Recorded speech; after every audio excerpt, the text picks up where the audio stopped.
Hello friends. So last लेक्चरला आपण 17.5 मधले एक वर्क्स कॉन्ट्रॅक्ट आणि सेल्फ कन्स्ट्रक्शन हे दोन आणि गिफ्ट फ्री सॅम्पल्स हा पार्ट सोडून बाकी सगळे जे पार्ट्स होते ते कव्हर केलेले होते. आठवतात का? एक व्हेकलचा बघितला होता, त्याच्यानंतर general insurance, repairing, servicing, leasing, renting, hiring, त्याला एक्सेप्शन्स काय काय होती त्याचा एक चार्ट आपण प्रिपेअर केला होता. त्याच्यानंतर NRTP साठी एक चार्ट आपण प्रिपेअर केला होता. कॉम्पोजिशन स्कीमच्या अंडर जर टॅक्स पे केला गेला असेल तर त्याचं क्रेडिट मिळत नाही हे आपण बघितलं होतं. पर्सनल कन्झम्पशन साठी असेल त्याचं क्रेडिट मिळत नाही. देन सेक्शन 74, 129, 130च्या अंडर जर टॅक्स पे केला असेल it is Pinal in nature, so त्याचं क्रेडिट आपल्याला मिळत नाही. या सगळ्या गोष्टी ज्या त्या आपण बघितल्या होत्या. Now let's come to works contract service of for construction of immovable property. Clause C of section 17 subsection 5. First we will read works contract has been defined in CGST Act.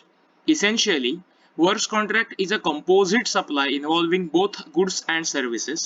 Under the erstwhile laws, definition of works contract included work in relation to both movable and immovable properties. However, under GST law, the ambit of works contract has been confined only to immovable properties.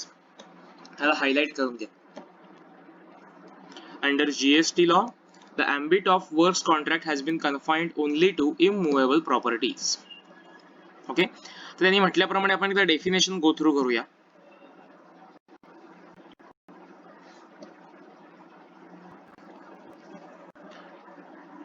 कारण आपण ती definition तुम्हाला आठवत असेल तर pending ठेवलेली होती, ज्या वेळेला आपण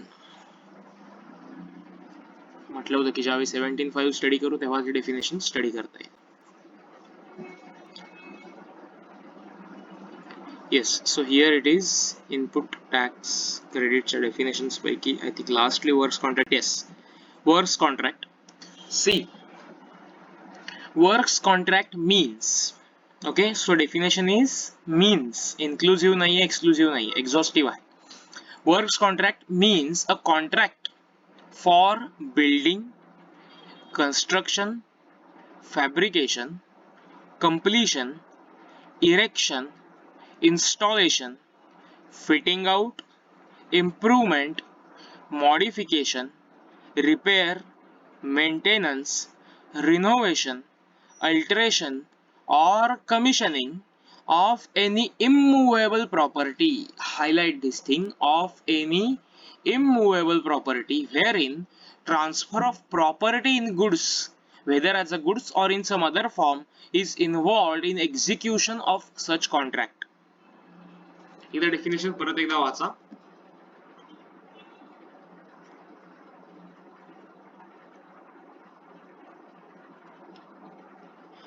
सो बेसिकली इमूवेबल प्रॉपर्टीच्या कन्स्ट्रक्शन साठी, बिल्डिंग म्हणजे टू बिल्ड दॅट प्रॉपर्टी और to construct that property, to fabricate it, to complete it, to erect it, install करायची असेल, किंवा त्यांनी 14 प्रकारच्या ऍक्टिव्हिटीज कव्हर केलेल्या आहेत की ज्या बऱ्यापैकी कॉम्प्रिहेन्सिव्ह आहेत in relation to construction of an immovable property. एखादी इमूवेबल प्रॉपर्टी कन्स्ट्रक्ट करण्यासाठी ज्या ज्या ऍक्टिव्हिटीज लागतात, कन्स्ट्रक्शनसाठी ज्या ज्या ऍक्टिव्हिटीज इन्व्हॉल्ड असतात, त्या खूप कॉम्प्रिहेन्सिव्हली या 14 ऍक्टिव्हिटीज या डेफिनेशन मध्ये कव्हर केलेल्या आहेत. आणि सगळ्यात महत्वाचं की वर्क्स कॉन्ट्रॅक्ट म्हणजे कंपल्सरीली इमूवेबल प्रॉपर्टीच्या रिलेशन मध्येच आहे. जसं मी सांगितलं की व्हॅट लॉ मध्ये स्पेसिफिकली असं होतं की वर्क्स कॉन्ट्रॅक्ट म्हणजे एकतर मुव्हेबल प्रॉपर्टीसाठी असेल किंवा इमूवेबल प्रॉपर्टीसाठी सुद्धा असेल, पण in GST works contract is only in relation to immovable property आहे. सो जर मुव्हेबल प्रॉपर्टीसाठी ह्यापैकी काही ऍक्टिव्हिटी केली गेली तर त्याला वर्क्स कॉन्ट्रॅक्टच म्हणता येणार नाही. लक्षात येते? सो हा एक डेफिनेशनचा पार्ट खूप महत्वाचा आहे. वर्क्स कॉन्ट्रॅक्ट म्हणजे काय? तर एकतर ती बिल्डिंग उभी करणे किंवा त्याच्यामध्ये काहीतरी फॅब्रिकेशन असेल, काही डोअर्सचं फिटिंग असेल किंवा इलेक्ट्रिकचं फिटिंग त्या प्रॉपर्टीमध्ये करायचं असेल किंवा त्यात काही मॉडिफिकेशन करायचं आहे, रिपेअर मेंटेनन्स करायचं आहे, रिनोव्हेशन करायचं आहे.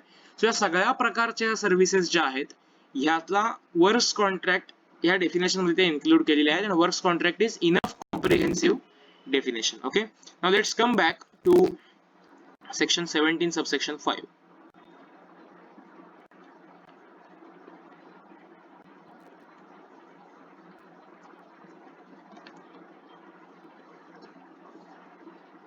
Yes,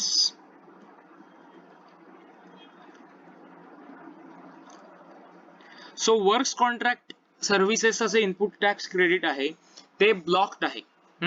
आता इमूवेबल प्रॉपर्टीचा अर्थ आपल्याला परत दिलेला आहे. See, immovable property has not been defined in the GST law, therefore we will have to look into the definition of immovable property in section 3 subsection 26 of General Clauses Act. तुम्हाला may be interpretation of स्टॅच्यूट्स हा part झालेला असेल law मध्ये, त्याच्यासाठी तुम्हाला I think ICA intermediate लेवलला general clauses act सुद्धा आहे. सो त्याने डेफिनेशन दिलेली आहे की the term immovable property to include benefits to arise out of land and things attached to the earth or permanently fastened to anything attached to earth. आता attached to earth हा शब्द जो आहे हा ट्रान्सफर ऑफ प्रॉपर्टी ऍक्ट मध्ये defined आहे. So attached to earth म्हणजे काय, तर rooted in earth as in the case of trees and shrubs. However, the term immovable property under transfer of property act does not cover standing timber, growing crop or grass. आपल्याकडे पण goods मध्ये standing trees जे आहेत ते cover केले जात नाहीत, which are agree to be severe before the contract of sale, आपण असं म्हणतो त्याच्यामध्ये. ओके, देन पुढचा क्लॉज बघा. अटॅच टू अर्थ मध्ये embedded in the earth as in case of walls and buildings तेही इन्क्लूड होतं. And attach to what is so embedded for permanent beneficial enjoyment of that to which it is attached. त्यांनी काय केलंय, थोडं CA इंटरमिजिएटच्या लेवलला हे things immovable प्रॉपर्टीची definition, then things attach to land or attach to earth हे एक्सप्लेनेशन दिलेलं आहे. हे थोडं अति आहे, so not important for examination. Exam purpose साठी हे एवढं इम्पॉर्टंट नाहीये, नाही वाचलं तरी सुद्धा चालेल. ओके, आपण एकदा वाचून घेतलं क्लासमध्ये, याचं कारण का असं नको व्हायला की तुम्हाला ते झालंच नाहीये. त्यांनी थोडं जास्त अनालिसिस, इन डीप अनालिसिस केलेलं आहे की अटॅच टू अर्थ म्हणजे काय, तर कुठेतरी अर्थ मध्ये रुटेड आहेत म्हणजे ट्रीजच्या केसमध्ये. Second case embedded in the earth as in the case of walls or buildings. Walls or buildings असं तर त्याचा पाया जमिनीमध्ये घातला जातो, सो ते जमिनीमध्ये रोवलेले आहेत असं त्यांना म्हणायचंय. किंवा attach to what is so embedded for the permanent beneficial enjoyment of that to which it is attached.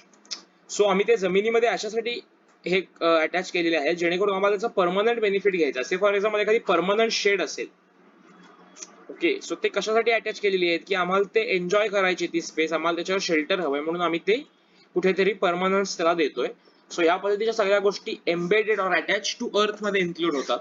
ठीक आहे, आपल्याला ते बघायचं नाहीये. आपण वर्क्स कॉन्ट्रॅक्ट ह्याच्या आधी कुठे बघितलं होतं, तर आपण कंपोजिट सप्लाय किंवा त्याहीपेक्षा आपण जेव्हा शेड्यूल 2 बघत होतो त्याच्यामध्ये आपण वर्क्स कॉन्ट्रॅक्टचा क्लॉज जो होता तो बघितलेला होता. शेड्यूल 2 क्लॉज पॅरा 6, आठवत नसेल तर परत एकदा आठवा. शेड्यूल 1 काय आहे, transactions to be treated as supply even if without consideration. Schedule 2 classification of goods or काय आपण म्हणतो what which supplies are goods और विच सप्लायज आर सर्व्हिसेस, ते क्लासिफिकेशन शेड्यूल 2 सर्व करतं. आणि schedule 3 transactions which are not treated as supply. Okay, so these are 3 schedules under CGST Act. Okay, so under GST law, a composite supply of works contract is treated as supply of services in terms of para 6A of schedule 2 to the CGST Act. ITC on works contract services for construction of an immovable property is blocked. Basically आता आपण मुद्द्यावर येतोय की आमच्या construction ऍक्टिव्हिटीसाठी जी काही works contract service घेतली जाते याचं क्रेडिट आहे ते ब्लॉक्ड आहे, accept when it is an input service for further supply of works contract service. See, जेव्हा एखादा कॉन्ट्रॅक्टर ती सर्व्हिस घेतोय पुढे सप्लाय करण्यासाठी त्यावेळी क्रेडिट अलाउ आहे.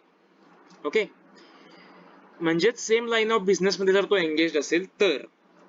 And second thing, that immovable property is plant and machinery. जर का ती इमूवेबल प्रॉपर्टी ही प्लांट किंवा मशिनरी आहे तर त्या प्लांट अँड मशिनरीच्या कन्स्ट्रक्शन साठीच्या वर्क्स कॉन्ट्रॅक्ट सर्व्हिसचं इनपुट टॅक्स क्रेडिट तुम्हाला अवेलेबल होऊ शकेल. लक्षात येतंय? अदरवाईज बाकी वर्क्स कॉन्ट्रॅक्ट सर्व्हिसचं क्रेडिट जे आहे ते अवेलेबल होणार नाही.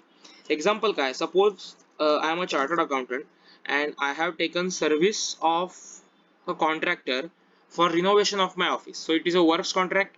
Okay, now he is invoicing me and he is charging from me rupees 10,000 CGST, rupees 10,000 SGST. Can I claim the credit? No. Even though I am building my office, that is, it is in the course or furtherance of my business, still I am not allowed to take that credit. That credit is blocked because I am not using it for my plant and machinery. even I am not a works contractor, I am not engaged in the same line of business.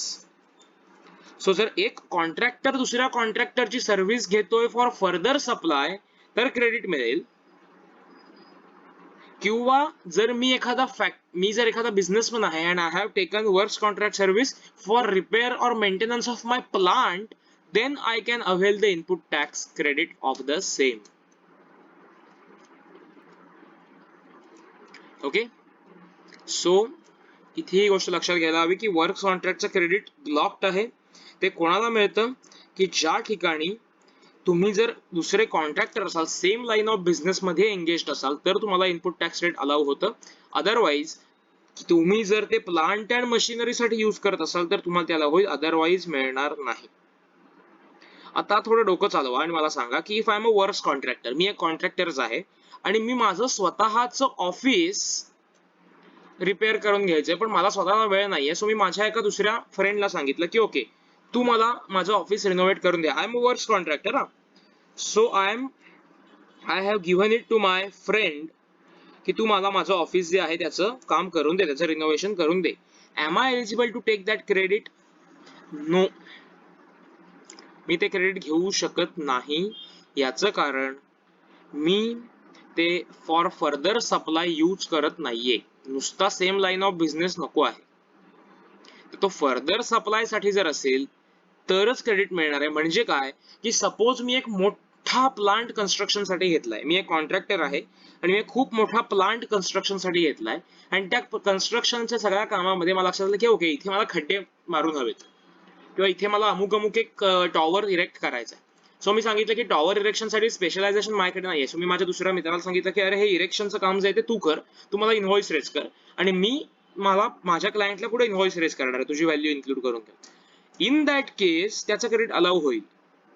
पण जर तुम्ही contractor आहात आणि तुम्ही स्वतःच्या घरासाठी स्वतःच्या ऑफिससाठी जर का ते यूज करत असला तर तुम्हाला त्याचं इनपुट टॅक्स क्रेडिट अवेलेबल होणार नाही. लक्षात येत आहे? Okay, so let's go forward. Meaning of construction दिलेला आहे की reconstruction, repairs, reconstruction, renovation, additions, alterations or repairs to the extent of capitalisation to the said immovable property. इथे आणखी एक महत्वाची गोष्ट आहे की capitalisation to the immovable property म्हणजे काय.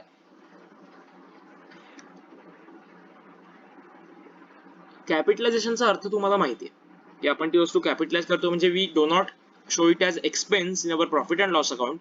We do not charge it to our trading and profit and loss account. Otherwise we will create it as asset. आपण त्या asset मध्ये ऍड करतो. सो आता हे वाक्य वाचा आणि हा क्लॉज परत वाचा. ह्याचा अर्थ काय त्यांनी आपल्याला ऍक्च्युली या खालती या पार्ट मध्ये दिलेला आहे. सो तुम्ही हे जे पेज आहे ते आता होमवर्क म्हणून वाचायचंय. मी लगेचच नेक्स्ट व्हिडिओ रेकॉर्ड करतोय, त्याच्यामध्ये आपण पुढचा पार्ट जो आहे तो कव्हर करू.